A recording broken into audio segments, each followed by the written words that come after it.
What's up, everybody? It's the Digital World Podcast. We got a few things to cover today, and that first being that Jeremy Hogan tweeted this out. He said, "Well, that is officially slash legally admitted," and he's referring for request for admission number 99. And essentially, what this means is Ripple's first request for admissions to the SEC was attached to the most recent court filing, and in it, the SEC admits that it never told anyone that XRP was a security until the lawsuit was filed.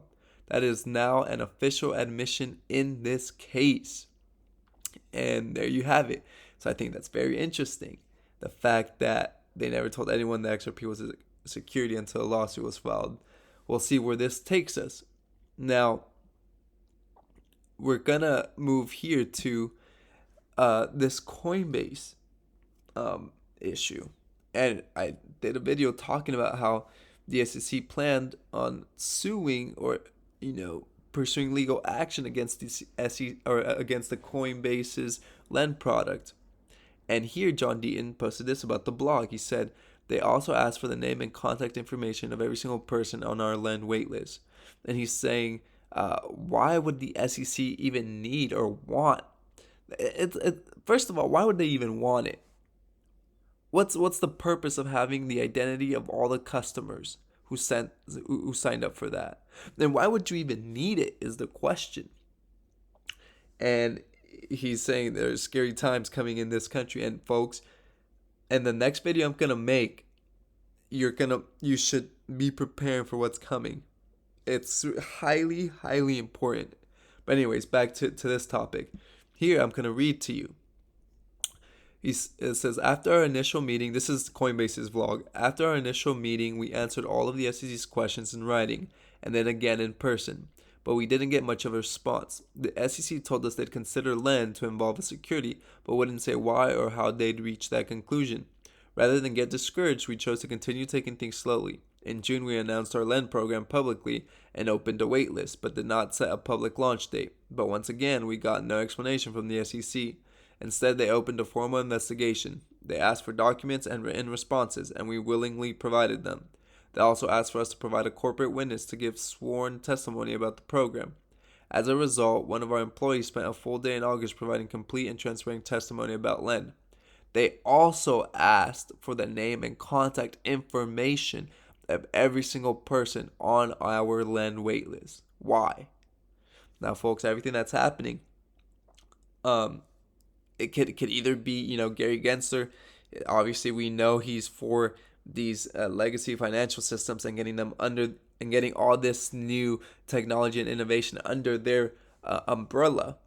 So the approach he's taking is very interesting. And this could either be, some agenda they all have planned or some collusion. Who knows? But why is this important?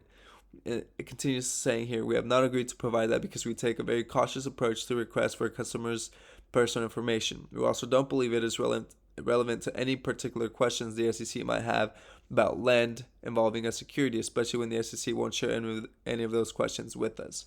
Okay, so they're asking for that, and that's interesting. Why would they need it? Now, here is an interesting take by BitBoy about what he thinks about what's coming up in the market. And I do believe we're getting to a serious place where maybe the powers that be are trying to funnel people into a certain place. And they're trying to sway them from investing in digital assets. Because like I've said before, if you have a lawsuit on a particular coin or exchange like Coinbase, it will sway investors away. It will scare them away. And so what better way to do that with doing it to one of the biggest exchanges currently? And they, have IPO'd. So they're very big. And you got to wonder, what's the intent with all of this? What's going on? And so here, I'm going to go ahead and play this video. I think that you're completely wrong because I think you're believing that Ripple and the SEC are on separate sides. So I my, mean, you know what, my Elaborate. Go ahead. yeah, They're- I'd love to hear they're on more the same because side. I'd love to hear. I'd love to hear you know, it. Who do you think Gary Gensler is? Who do you think Lizard Man Gary Gensler is? Oh, he's probably big. He's probably big invested in XRP. To be honest with you, He's a Goldman Sachs MIT teacher. Boom. There you go. He is as thick with the banking cartel as you can get. Yep. And the next 4 to 5 years are going to show how thick Ripple is inside the banking cartel. that's true. All of this, I love what TJ said yesterday about the Coinbase thing, which is it's all political theater. That's what this is. They're really all on the same side. So I think that this thing is going to break loose very soon because that was part of the plan the whole time. And I do want to say one thing about the Coinbase lawsuit yesterday, the pending lawsuit from Coinbase. Listen closely to this because I think it's very important. Which is also political theater that's never going to happen on their Lend program. What the SEC is actually doing here is they are sending a shot across the bow that they will not have competitors where people can just take USDC and earn 4% on that. Why? Because these bond yields are going to be going down and they don't want any way for people to make money in the markets that's better than these bond yields. They want to push people to these bond yields, and that's where the deflation is going. So that's kind of the hidden story within this that, with that Coinbase I wanted to mention from yesterday. The nitro for the XRP bull run is if they go ahead and announce that they are going public and give us a date for that.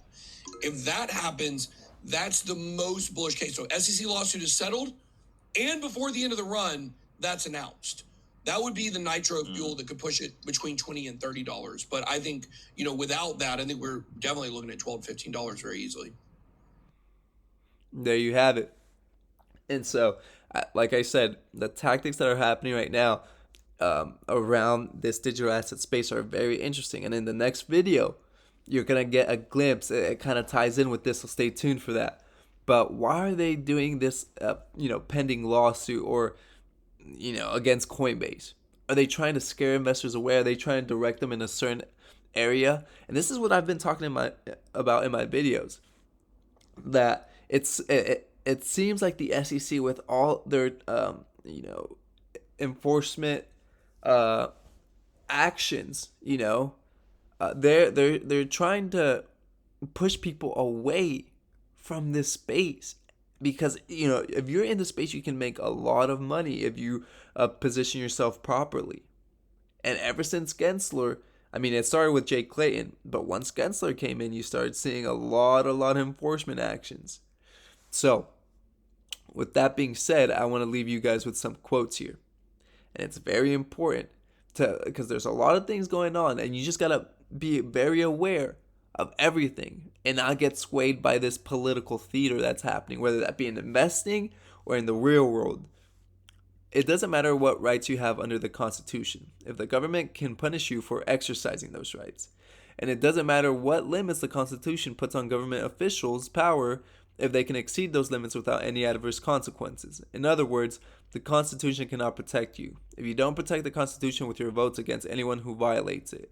Those government officials who want more power are not going to stop unless they get stopped. Arbitrary power is ugly and vicious, regardless of what pious rhetoric goes with it.